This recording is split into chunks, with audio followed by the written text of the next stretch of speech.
मुलं जर ज्वारीची भाकर वगैरे खायचा जर कंटाळा करत असतील, बहुतेक ठिकाणी भाकरी वगैरे खायचं लहान मुलं तरी कंटाळा करतात, तर अशा वेळेस ना तुम्ही त्यांना ना ज्वारीच्या पिठापासून बनवणारे हे धिरडे बनवून द्या. इतके छान लागतात ना, म्हणजे हे त्यांना नाश्त्याला किंवा टिफिनला जर तुम्ही दिले ना, तर ज्वारीची भाकरी खाल्ल्यासारखं एक प्रोटीन भेटेल. दुसरी गोष्ट कळूनसुद्धा येणार नाही की याच्यामध्ये ज्वारीचं पीठ टाकलेलं आहे.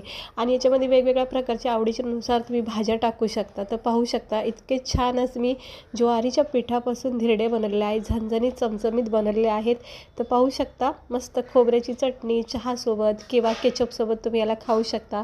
आणि नाश्त्याला काही सुचलं नाही तर तुम्ही हा पदार्थ पण नक्की करून बघा. खूप हेल्दी आहे, पौष्टिक आहे, कारण आपण ह्याच्यामध्ये टाकलेलं आहे ज्वारीचं पीठ.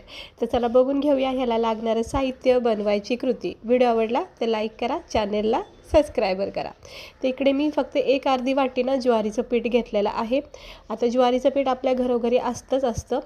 ज्वारीचं पीठ एक अर्धी वाटी. त्यानंतर इकडे मी कांदा, एक मिरची बारीक कट करून टाकली आणि एक बारीक चिरलेलं टमाटर टाकले. आता ह्या स्टेजवरनं तुम्ही पत्ताकोबी, शिमला मिरची, गाजर सगळे व्हेजिटेबल इथे बारीक कट करून थोडेसे टाकू शकता, म्हणजे भरपूर सारं प्रोटीन भाज्याचं पण भेटेल. त्यानंतर थोडीशी कोथिंबीर आणि ना नाश्त्याला चांगला कुरकुरीतपणा येण्यासाठी 2 चमचे मी इकडे रवा घेतलेला आहे.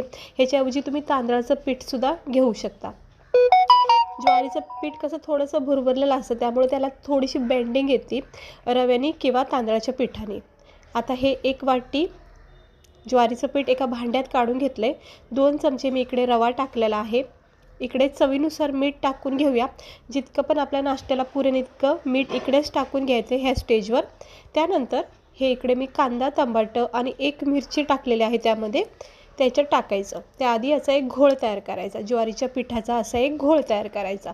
अगदी आपलं डोश्याचं पीठ असतं बघा, तसं हे घोळ तयार होतं.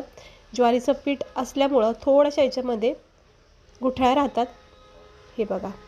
आणि हे चांगलं मेल्ट झालं की याच्यामध्ये आपण आवडीनुसार व्हेजिटेबल तुम्ही ह्या स्टेजवर टाका.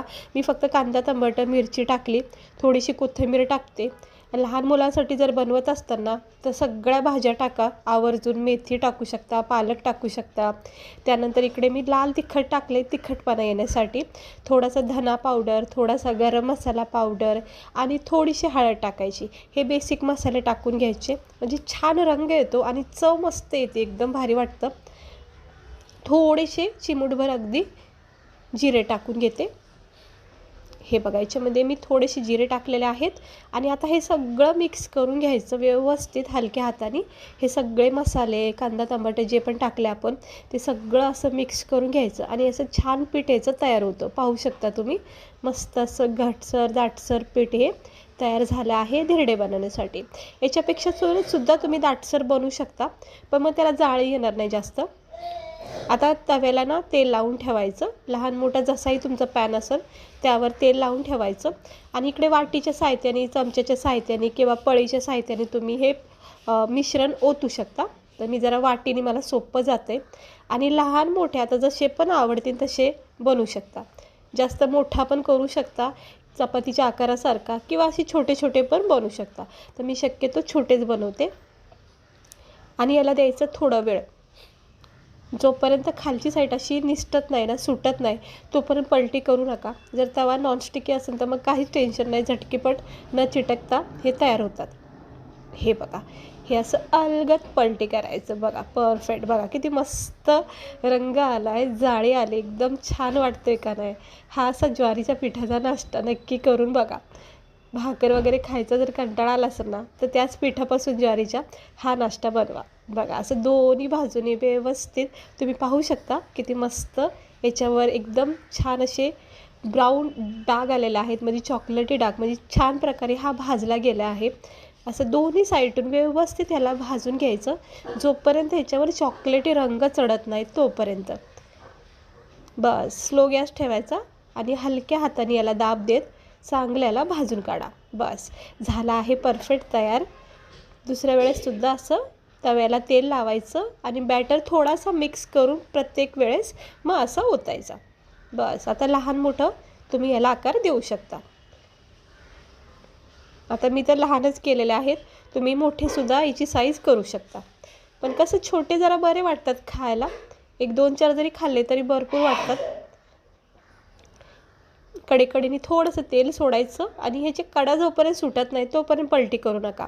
चमच्याच्या सहाय्याने अगोदर चेक करायचं की कड्या ह्या सुटल्या ना, मगच पलटी करायचं. लगेच पलटी करू नका. गॅस स्लोच ठेवायचा.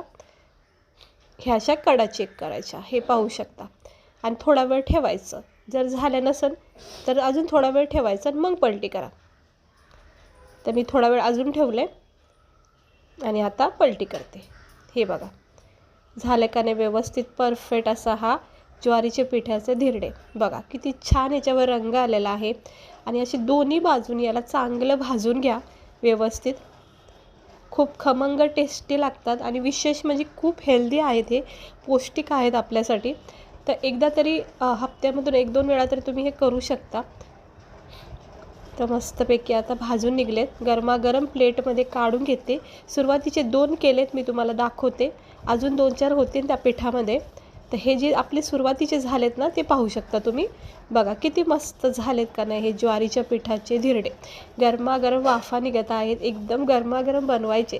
सकाळी नाश्त्यासाठी, लहान मुलाच्या टिफिनसाठी नक्की करून बघा. आणि सगळ्यात महत्त्वाचं म्हणजे ना, लहान मुलासाठी तर विशेष खूप चांगलं आहे. कारण ज्वारीच्या पिठामध्ये खूप कस असतो आणि तो आपल्या शरीरासाठी खूप चांगला आहे. त्याच्यामधले जे तत्त्व आहेत ना ते आपल्या शरीराला खूप फायदेशीर आहेत. लहान मुलासाठी तरी खूप बेस्ट नाश्ता आहे. तुम्ही नक्की करून बघा. याच्यामध्ये वेगवेगळ्या प्रकारच्या भाज्या टाकू शकता, जेणेकरून भाकर भाजी खाल्ल्याचं सुद्धा समाधान आपल्याला वाटेल. हे बघा असं खोबऱ्याची चटणी मी करून ठेवलेली आहे. ही खोबऱ्याची चटणी जर तुम्हाला बघायची असेल ना तर याची रेसिपीसुद्धा व्हिडिओ चॅनलवर आहे, तुम्ही पाहू शकता. आणि हे बघा मस्त झाली झणझणीत खोबऱ्याची चटणी आणि झणझणीत असा ज्वारीच्या पिठाची धिरडे. करून नक्की बघा. व्हिडिओ आवडला असेल तर लाईक करा, चॅनलला सबस्क्राईबर करा असेच रेसिपी बघण्यासाठी. ते इतकं भारी वाटलं, याची चव इतकी मस्त वाटली खाता वेळेस. केचपसोबत किंवा चहासोबतसुद्धा तुम्ही याला खाऊ शकता किंवा असंही खाऊ शकता. खूप मस्त वाटतं. तर चला भेटते मी तुम्हाला पुढच्या व्हिडिओमध्ये. आजची रेसिपी आवडली असेल तर लाईक करा.